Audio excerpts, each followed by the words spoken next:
This video is going to be about how to replace the intake manifold gaskets on a 4.6 liter Northstar engine. This is a 97 Cadillac DeVille Concourse. First thing you're going to want to do is disconnect the battery. We're also going to be removing the intake manifold, whatever you want to call that. Let's see here. The fuel lines we're not going to need to disconnect, although you can if you really want to, but I'm going to pull the fuel rail out of the intake manifold. It's probably recommended that you replace the O-rings when doing this. I've done it a few times and haven't had any issues, so I'm not really worried about it.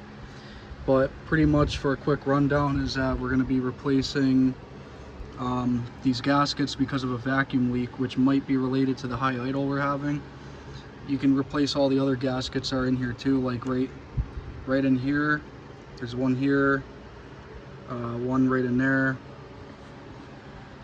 We're only going to be doing the lower ones down in there on both sides, obviously. You're going to need to disconnect this coolant hose here. There's going to be a little bit of coolant loss. You can try to crimp it off with the tool. I'm not too worried about it. That's also where the hollow bolt is.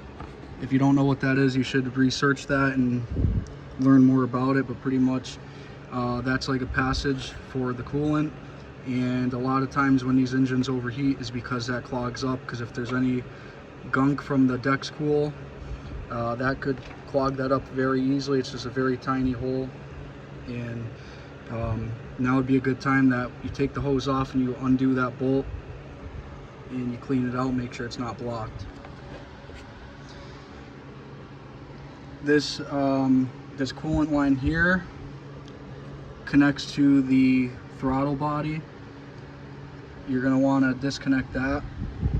What I usually do is disconnect it down here, and then I just kind of flop it over here, but then you need to be careful, because if you put too much pressure on the nipple coming off the coolant tank, it'll break it. So I kind of just disconnect it there and then over here, and I just pull the whole coolant line off. Spark plug wires, I usually just pull those off and throw them up at the base of the windshield. And then you can go by each fuel injector and just disconnect the wires there, but the best thing that I think anyone should really do is you follow this harness down here, and there's a connector right there. If you just disconnect that connector, you can leave all this stuff hooked up and you can pull it out all together instead of trying to disconnect them, because these wires are very brittle, and so is all this plastic and tape. Unless you plan on like soaking your intake manifold and like cleaning all the oil out of it, you can just leave that on there. On the back side, there's a like 10mm nut down there holding the fuel rail on. You're going to want to disconnect that. You want to disconnect this vacuum line to the brake booster. What I do is I disconnect it from the manifold, and then I just kind of bend it out of the way and bend it up. There's this small hose right here that connects to the manifold up here. You disconnect that one. There's a very tiny vacuum line that goes to the fuel pressure regulator. Disconnect that. And then there's another vacuum tube here for the PCV valve that goes on the back of the valve cover right there. You want to disconnect that. And then you've got a series of 10mm bolts holding this thing down. You're going to want to get a deep well socket. Doesn't matter the size as long as it's deep enough to go over. I usually use 3/8. And then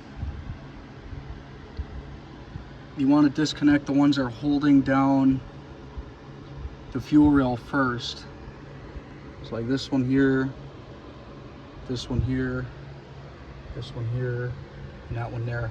Basically, those 4 studs is for the beauty cover. I don't have one on this car because I'm not really concerned about it. I'd rather have more airflow with that thing off. Everybody knows what this engine is. I don't need a piece of plastic to tell people when the hood's popped. But also, now is a good time if your starter is weak and hasn't been replaced. You might want to replace it with this thing off. Doesn't take very long to take all this off and do all this. If I come around this side here, you got the throttle cable and cruise control cables, which come off pretty easily. You just kind of, they're like slotted in there. It takes a little bit of force, but you just kind of pull it down, wiggle it around, pull it down. Then over here, that pops off. You could slop that over there. I think this breather tube for the transmission would normally be connected up here, like right around here somewhere. So you might want to pull that off if yours is like that still. Now this cable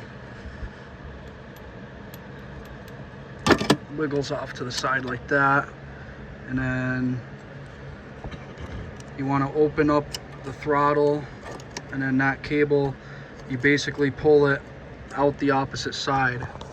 If I can stick that there, the quality ain't going to be very good because the camera's too close, but so you go like this.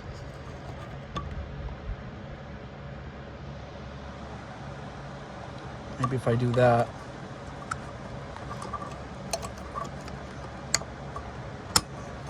And that undoes that.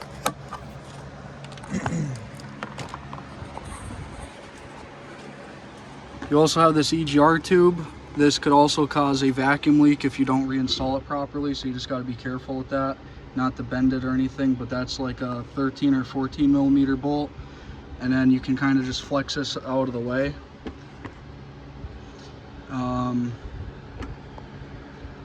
Yeah, besides that, I think that's pretty much it. I'll report back in a second.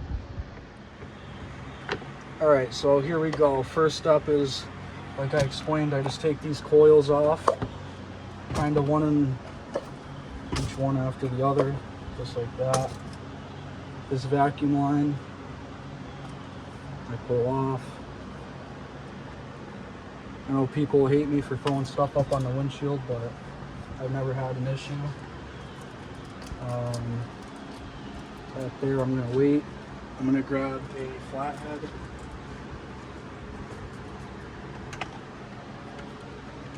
Undo that. We got the intake air temperature sensor here, connector. I undo that. Right now our plastic is off here. You're not going to have any issue with removing this when this plastic's here. It's just kind of more in the way, but for an unrelated issue, ours is removed for now because we have some like issues with the wiring over here, which we can go through on another video. But so that's disconnected. This box lifts up, and I'm not going to be nice to it. I'm just going to peel it right off, and that can go off to the side. And then now that exposes this connector down here. Your car is going to be routed probably a little bit different because we've had the transmission out of this, and everything isn't exactly routed where it used to be. So there's like it's like a push tab. So that side, you can kind of do like one side at a time. But you know what? I'm just going to bend that metal back a little bit, and then needle nose pliers right here. So squeeze that a little bit.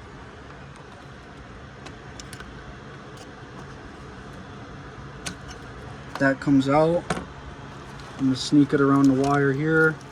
Your wire is going to be routed down underneath here.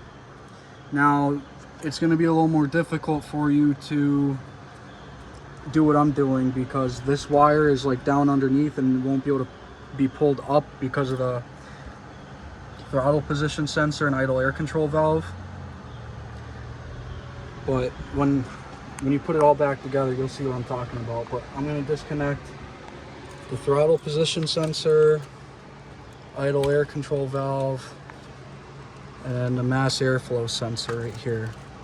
And these wires, I'm just going to flop out the way. We got that there.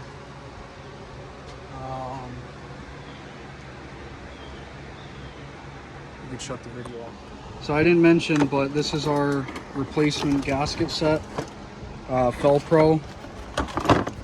They look something like that. Yours might have red rubber here, some might be blue. They're pretty much all the same. Looks like this one's covered in dust, like it's been sitting on a shelf or something. I don't know what the hell this is. I hope this isn't a return. It kind of looks like it's like water stained or something. All right, we're gonna put that up there for now, out the way. I'm gonna try something different. I got these needle nose pliers with just rubber hose. And then when you crimp down, it's not gonna damage anything. So I'm gonna just carefully go in here. And so the nipple is like right there.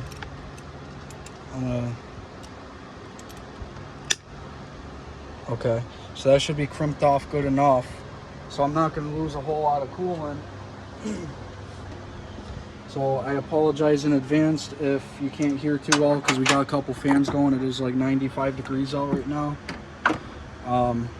Next step, what I'm going to do is disconnect the hose here.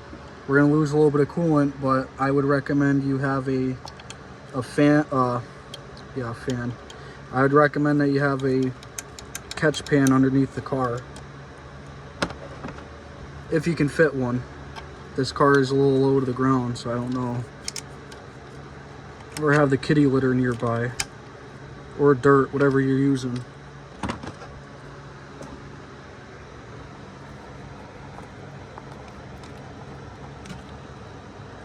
Oh, well, maybe we were low on coolant, because I think there was supposed to be a little bit more that dripped out than that. So this, I'm going to put this hose up on top, because that's disconnected down underneath. That's going to end up coming with us when we pull this intake off. And then I'm going to take off that GR tube, if I can find a ratchet.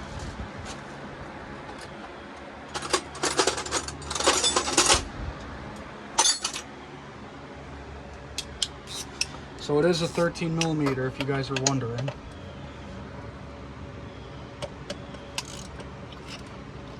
It doesn't have to be on there crazy tight.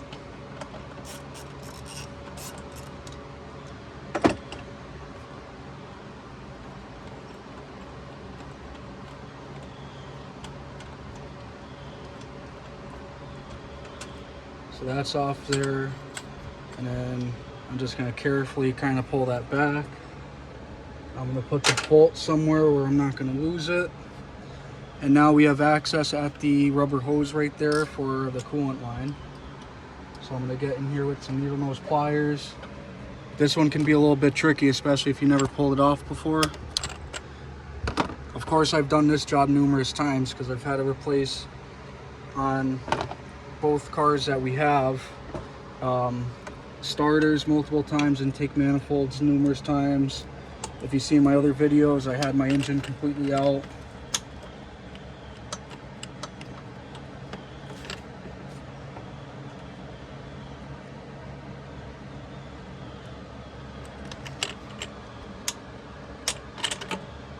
There we go. You'll notice I got green coolant in here. Or I should say yellow, whatever you want to call it. Everybody likes to say use the orange coolant. I'm not really against it or for it. I'm just not gonna bother using it. So, oh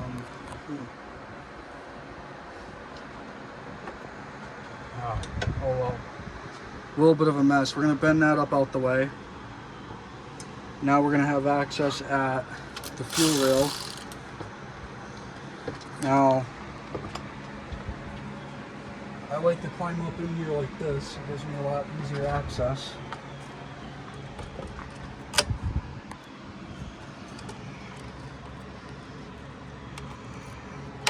These clamps can be a little bit annoying, but I disconnect that.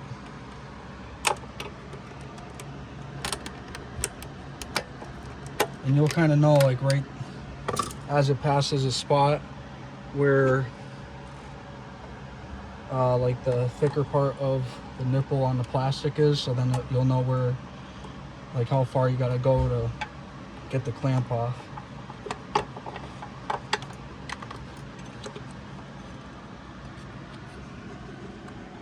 Yeah, there's just like a little ridge on there. I was just checking that out. So this hose is out. Now what I'm gonna do is I go in from under here.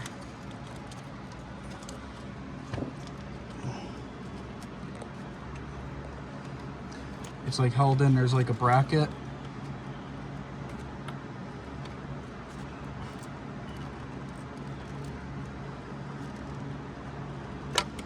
There's like a plastic bracket holding it. I think on my car, it doesn't have that.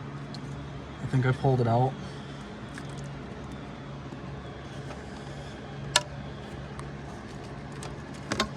And then I stick it up in the air like that, very obviously, so I'm not gonna forget it when it's time to put it all back together.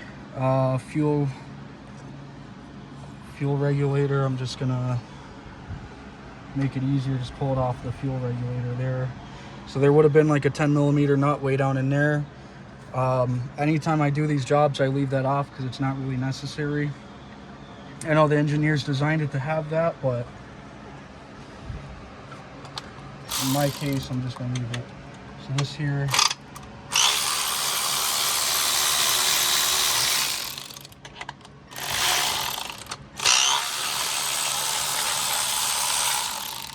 so with this intake being like plastic, I'm sure there's a sequence. I know there's a sequence that you're supposed to like take each bolt out in a certain, all in a certain order. I'm not worried about that. There's a torque spec too. I would just be smart about it. If you've done this before, you already know what I'm talking about. Or if you're new to this stuff, just try to follow like a diagram. You go like, you start from the inside out, or you start from the outside in, depending on what you're doing. It's just so like the torque doesn't cause any warpage of anything, but I've never had issues. So now all those bolts are out that are holding the fuel rail on. You can get ready to pull the rail. What I'm gonna do first is take this cap off the end of the fuel rail, because we have one on here, and I'm gonna make sure that there's not really any fuel pressure in there, because if you go and pull this thing off and for some reason if one of the injectors pops off or something else, it might be a little burst of gas and you might get surprised. So I'll come over here just in case we get splashback. All right, just a little bit of pressure. Jeez,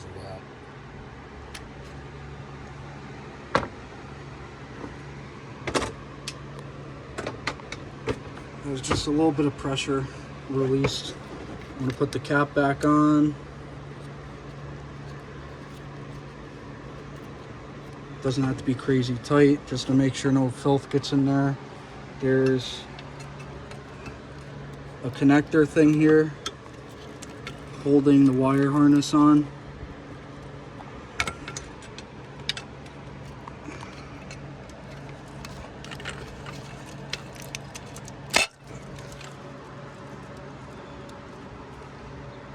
Kind of like the last one where it's like you have to pinch it with needle nose pliers. I just kind of violently ripped it off. Not a big deal. If it breaks, whatever, it's not near any moving parts. And now is the fun part. You can pull the fuel rail off. You pull up on it and it should come right out very easily. Disconnect the map sensor. All right, wasn't trying to do that. Try and leave the sensor in, disconnect the harness. The harness is unhooked here, and then the fuel rail comes off in one piece. And you got the shift linkage here, cable. I'm not gonna bother messing with that. I think they routed that weird when they did the transmission. So what I would do is lift this up, out the way. You got some flexibility.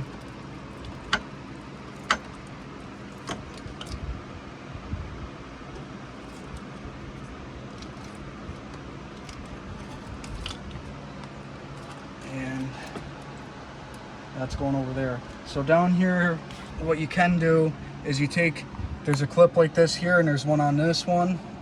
The other one must have fell off or been dropped. I have quite a few spares. I'm not too worried about it. They're locked in. They're not going to come off. That's just an added safety. Anyways, you take these clips off very easily, and then you use a fuel line disconnect tool right here, and you pop these lines off. And you want to make sure you mark which one is fuel pressure in and fuel pressure out. And then you can just take the whole rail off and totally. I just kind of put it off to the side like that, and it's not really an issue.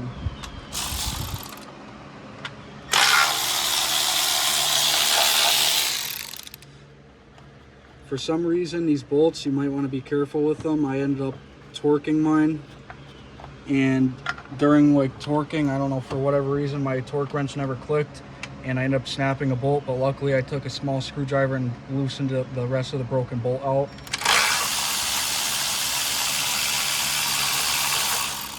You can do this all by hand. I'm just using this to speed it up.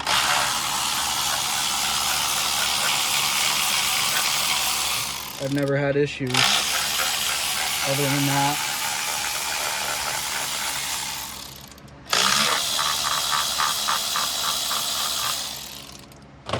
There's a small vacuum line on this side of the intake. I'm going to top that off. This small vacuum line here, yours might be rotted because the rubber down here deteriorates from the heat.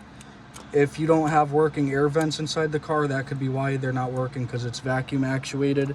And I noticed that was the problem in my car, and the hose was broken, so that's why my vents defaulted to defrost.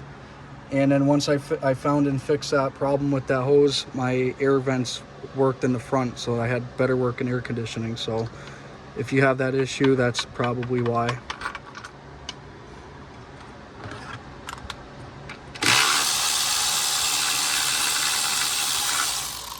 Making sure all these are loose. And then climb on down. This should lift up out of here if I disconnected everything, and if it doesn't, I might have lied.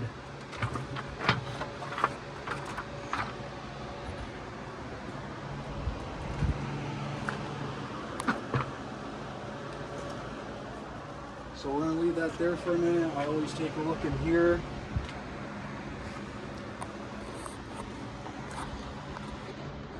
So the starter's down in there. We already replaced that. We've already been in here.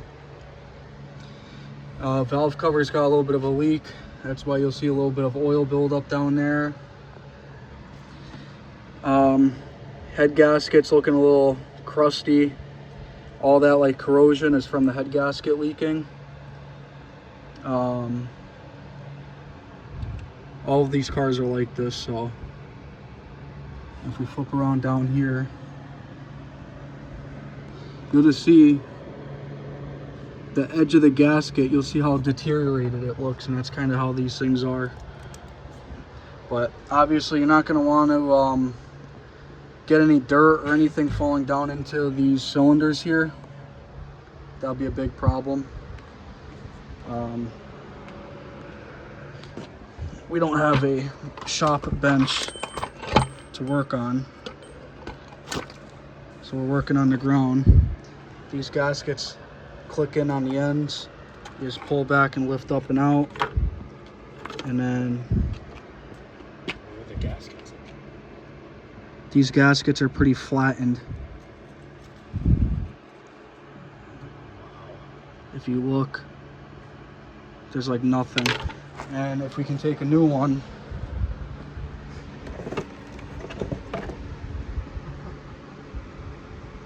you'll see how it's got a little bit of a ridge there. So when you tighten down those bolts, and the torque from them is pretty much what compresses that rubber down to the machine surface of the engine. And then let me see, occasionally I think these are just flattened. Occasionally there'll be like tears. I had On my other car, I had some tears. Some like very obvious tears.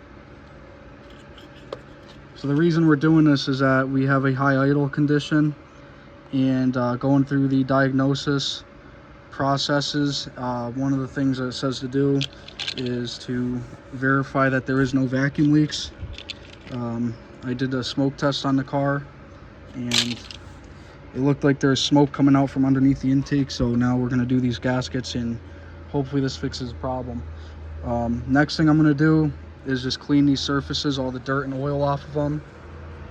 On the engine itself, I'm just going to kind of wipe it very gently, trying not to get any extra dirt or debris down in there. I'm just going to take like a rag with my finger and just wipe around where the gasket mates to, just that way there's nothing preventing a good seal.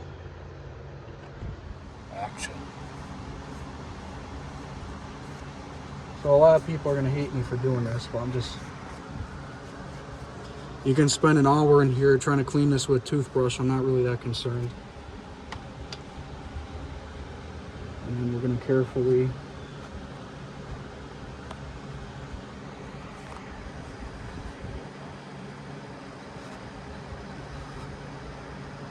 a little dirt won't hurt. I'm not too worried about it.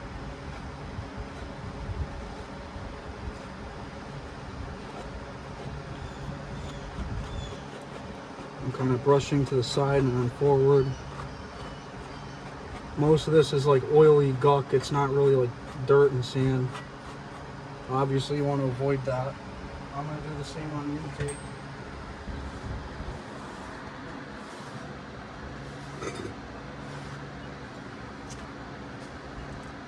This car, by the way, has 201,000 miles, and it's still going strong with the original engine. Obviously, there's signs that it's probably needs some help, but we're going to keep on running it. We'll do the stud kit eventually if we have to, but for right now, we're going to keep running it until we run into bigger issues. So I'm going to take these new gaskets.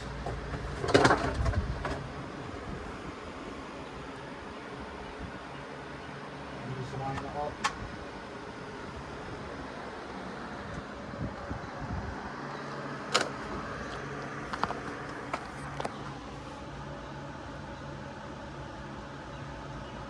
Try and make sure I'm just taking a look at it. Okay.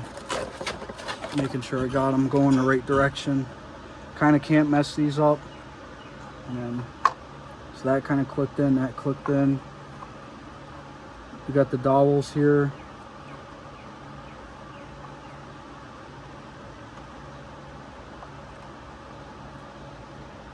Making sure that's all good. And then I'm gonna flip this thing over, right back in with it. I kind of took it out like that. And then once it's up in for the most part, you can try to swing it around and line it up with the old dirt marks. And then you'll feel it kind of, so I can't slide it around no more. Those dowels lined right up with the bolt holes and it dropped right in. So you know you're lined up.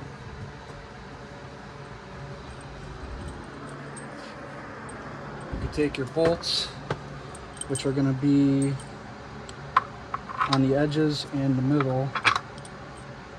Now all these bolts are the same length, so you don't have to worry about mixing them up. There's a couple different designs to these bolts depending on the year of the Northstar. You're going to want to make sure you got the correct bolts. Probably for aesthetics, also for torque.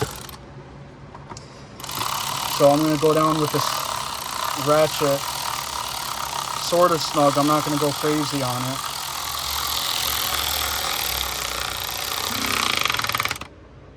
And then this one.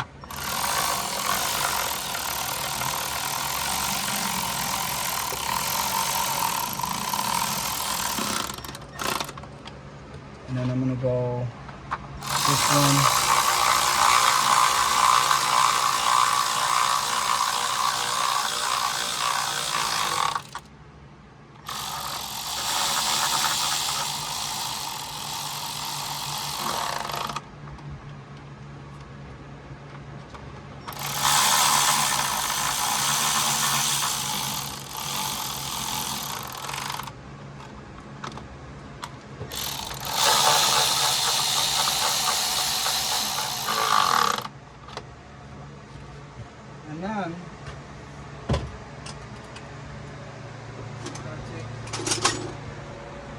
quarter-inch ratchet. My mess of tools, because they all fell out of the toolbox all over the roadway. I'm going to take a quarter-inch ratchet. I'm just going to go by hand. This is going to be a true test of my talent or lack of talent if I end up breaking one of these bolts. I'm just going to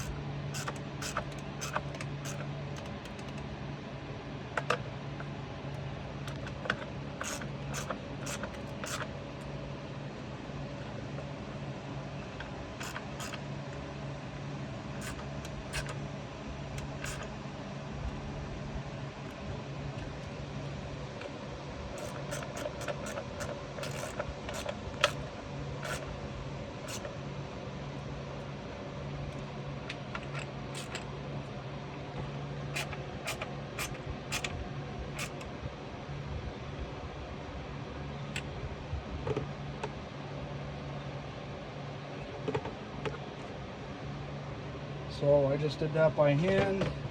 If anyone's got any questions, concerns, or comments on how well the gasket's sealing, because it's not torqued, I could always do a smoke test to show that it's not leaking, but that's good with me.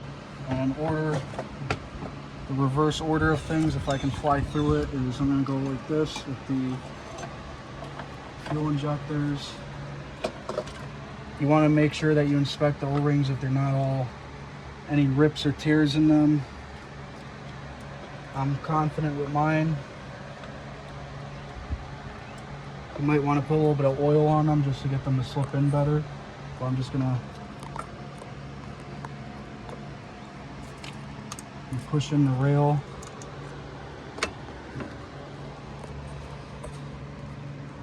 And then I'm just taking a quick look with my eyes here to see if they're seated in all the way.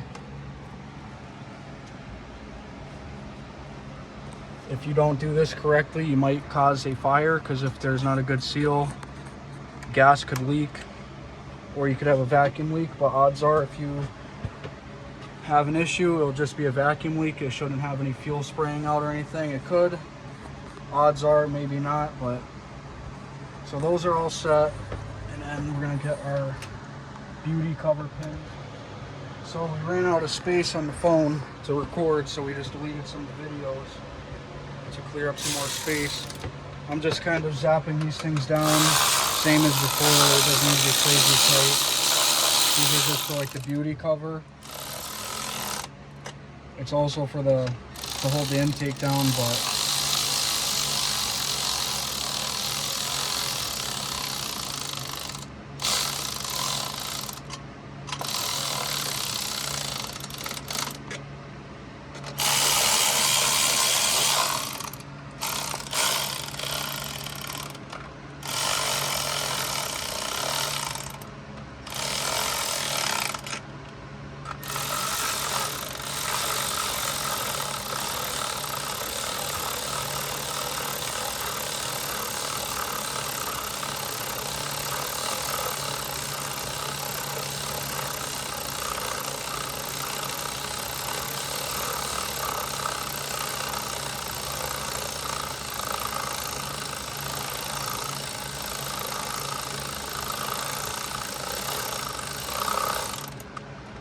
I don't think that one's going in very good. It's a little bent, so it's threaded now. Let's see.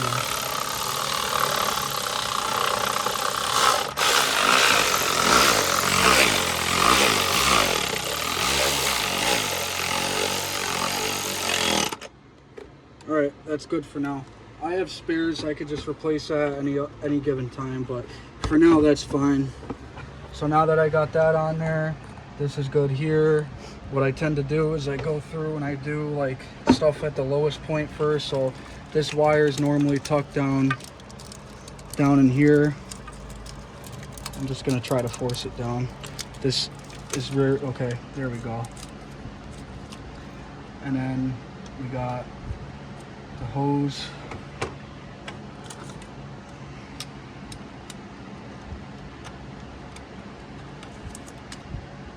So pretty much all you need for this job is a 10mm deep socket, You're going to need a pair of needle nose pliers or something to take off the hose clamps with.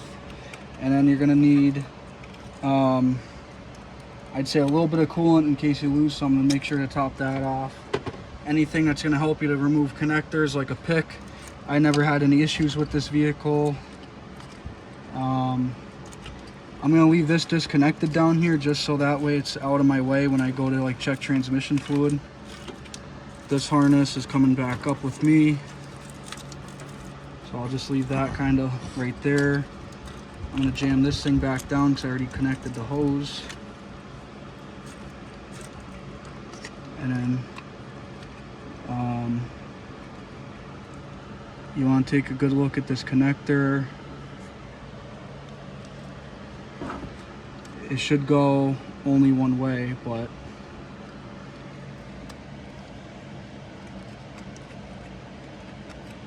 so when you look at it, there's a little notch here and then there's a notch on the inside, so it goes like this.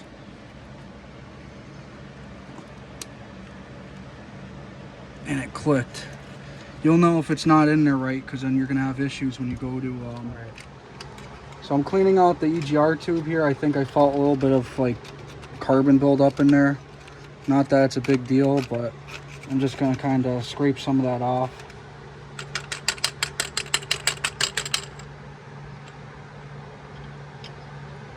That's all right. It's not clogged up, but if you wanted to take a pipe cleaner to that, you can do that. I'm not gonna really care and do that right this minute.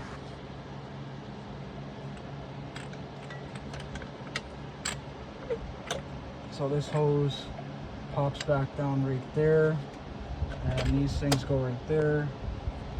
And then take needle nose pliers again, my favorite. They just suck when they bite when you slip. So that goes roughly right there. EGR tube, kind of bend it in place, and then you want to make sure that's nice and flush as you're tightening. Now this thing has a torque spec, but you'll know when it's tight. This is only aluminum, you don't need to go too crazy on it. So I hold it like that.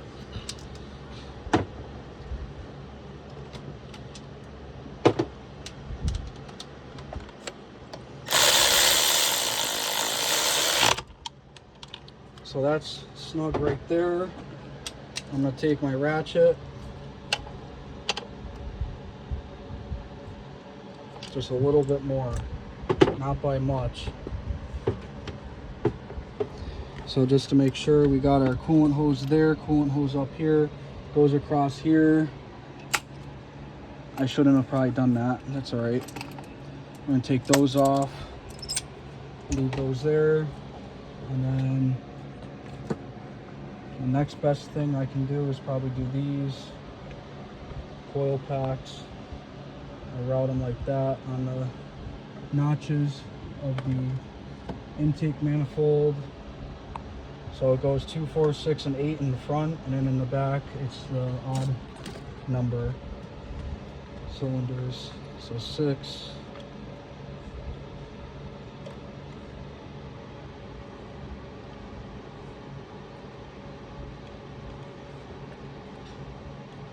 Make sure those lock down in there. This one here. And we're going to go across the top like that.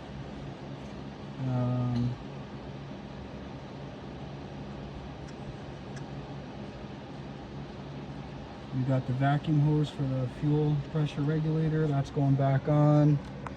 We've got our brake booster vacuum hose, which is going to go underneath the vacuum line for the evap purge solenoid and underneath the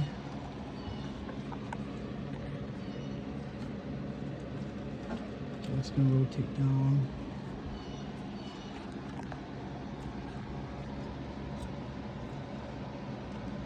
Alright, let me see something. I gotta redo this. So this is going to come up and out.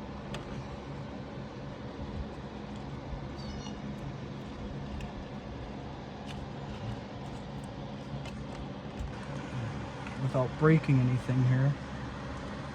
I think that goes in front of the engine mount. comes back in. And then it comes up right there. And you got the little plastic clip underneath that if you want to clip it in, you can.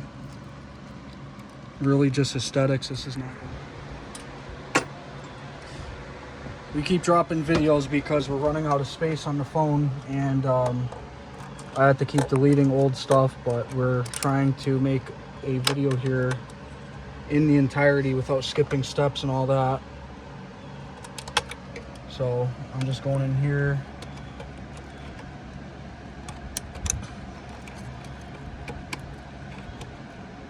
So what I like to do is make it look like I was never in here. So that thing is right where it was, it looks like. And then we've got our little vacuum line that's on the end of the intake we're talking about for the HVAC.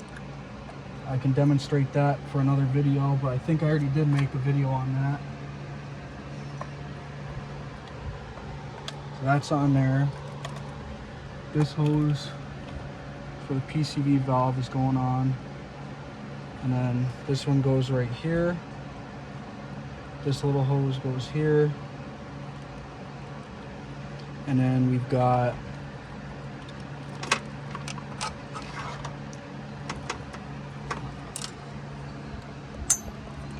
this cable here. I don't know why it goes through the brake lines. It does.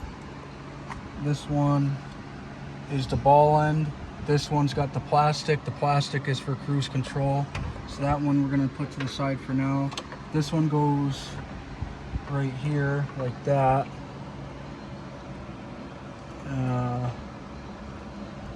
Like that. Flip it around the right way. Just like that. And then try not to snap the throttle like I did. So we're gonna do like that. And then